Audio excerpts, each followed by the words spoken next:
to tell you a little bit about Dia de los Muertos. First, let me begin by saying Dia de los Muertos is not the Mexican Halloween. It's just a day where families invite the spirits of deceased loved ones back to the land of the living with offerings on home altars.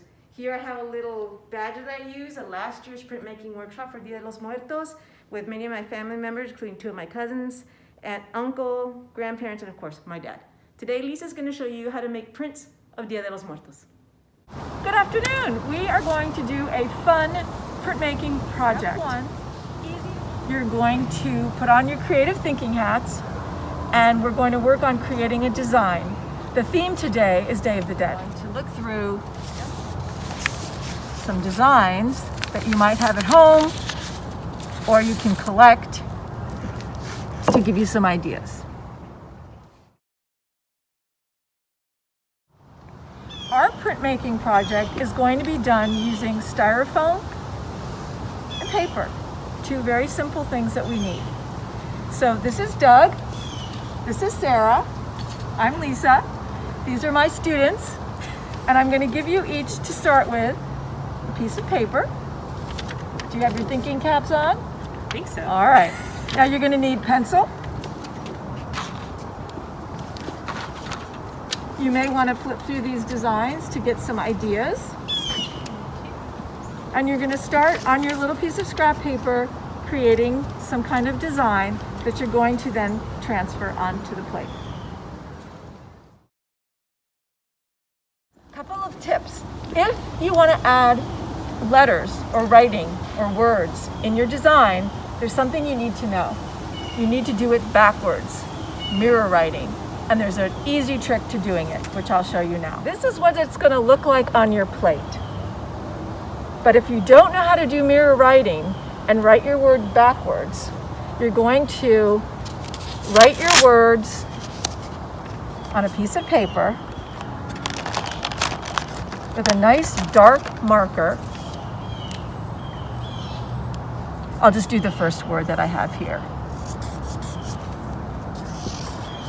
Now I'm writing this the right way.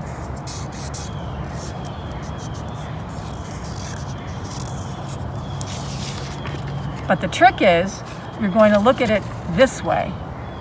That's the mirror image of what I just wrote. You're going to take your design, your letters, so you see them backwards. You're going to lay them over your plate like so. And with your pencil, this is what you'll do with your design too. You're going to press over those letters firmly enough to make an indentation in the plate, but not so hard that you tear the plate. Okay, so we take this away and you can see how it's transferred backwards onto the plate. Similarly to transferring your letters onto the plate, you'll do the same thing with the design if you've done something that you want to trace. Some of you may feel creative enough to just go right down to the plate with your pencil. But if you have a design that you want to trace, here we have a skull, you're going to lay it down over the plate just like you did with your lettering. And with a pencil, again, you're going to trace over your design. In this case, I think I'm tearing the paper a little bit, but that's okay. But I'm pressing down over my design, and I won't do the whole thing, I'll just do some of it. But you can see how the line comes through onto your styrofoam. So as Doug and Sarah are finishing up their designs, I'm going to get ready for the next step, which is inking the plates. And we've got some special printing ink. It's a little stickier than regular ink. You can get this in any art store, but it's made specially for printmaking. You can use, if you don't have this at home, you could use paint, acrylic paint, but you want it to not dry so fast. So it's okay, but just work quickly. The printer's ink takes a longer time to dry. So we're going to take a spoonful, lay it in our plate. This is a roller. also called a brayer, B-R-A-Y-E-R, specially made to roll out ink. We're going to roll this back and forth until it's kind of tacky, a little sticky, not slippery.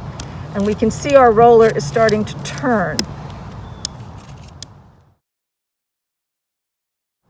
I think we're ready to go. We're just going to look over the plates from Doug and Sarah and make sure they're ready for printing. When I look at these up close, I can see there's a difference. Sarah has pressed pretty hard into the styrofoam, which is great. That's what you want to do. Doug's is a little lighter, and I'm going to recommend to Doug that he go over these lines again with his pencil to create a groove in the styrofoam deep enough so that the ink won't fall into those lines. Otherwise, the ink will fill in these spaces and you won't have anything to print. While they're getting ready, I'm going to show you a little bit about the paper. You can use plain white paper. You can use different colored solid paper, but there's something really fun you can do to make it many colors. You can take a piece of paper, some permanent markers. They should be permanent markers so that they don't dilute with water. And you're just going to cover your paper. It can be very random. You can be very specific if you know exactly where you want certain colors to go. But you want to just color the paper in different ways. This is going to be behind your design, and the colors will show through the ink. Now we're ready for inking the plates and printing the design. This is the fun part. So Doug, get your roller, roll it in the ink a little bit, ink up your roller, and that's perfect. Now we put the plate in this cardboard just to keep from making a big mess. So I want you to just gently roll it over your print.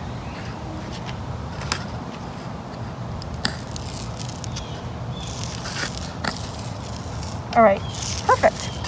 And you can see that because he went over his lines again, the ink did not fall into the lines. It may have a little bit there, but that's okay. I'm going to just show you real quick how to print on the paper.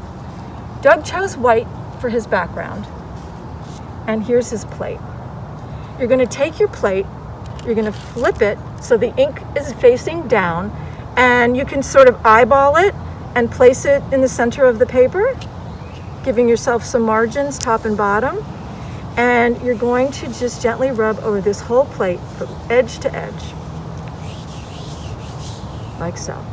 And then for the big reveal, we are going to lift the plate off the paper, and we have our print. So the first one that you do is a great way to test out whether your lines are good. And it looks like everything's perfect. Even where I was afraid the ink was going to fill in, it looks like it wasn't enough to take away from the design.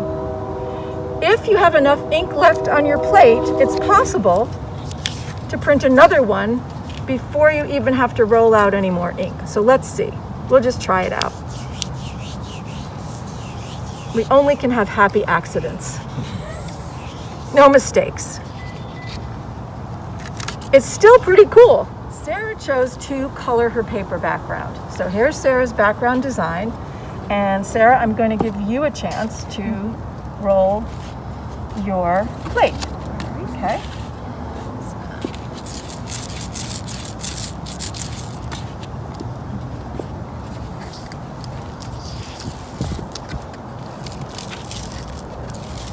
I can't find enough ink on there. And don't worry if your fingers get dirty. Printmaking ink is water soluble. It washes off your hands really well. I think we might need more ink. Okay. Yeah, if you want to ink all over to all through, to all the edges, you can probably pick it up from both plates. A little bit goes a long way, but not to worry. And don't push too hard over the lines so that you don't get the ink in there, but definitely you want it to go up to the edges. All right. Okay. And then... And now kind of eyeball it and just drop it right down. Press a little bit. Again, don't worry about your fingers getting dirty. It will wash out easily. And then Peel it back. That looks great. So thank you, Doug, and thank you, Sarah. We had a great time printmaking.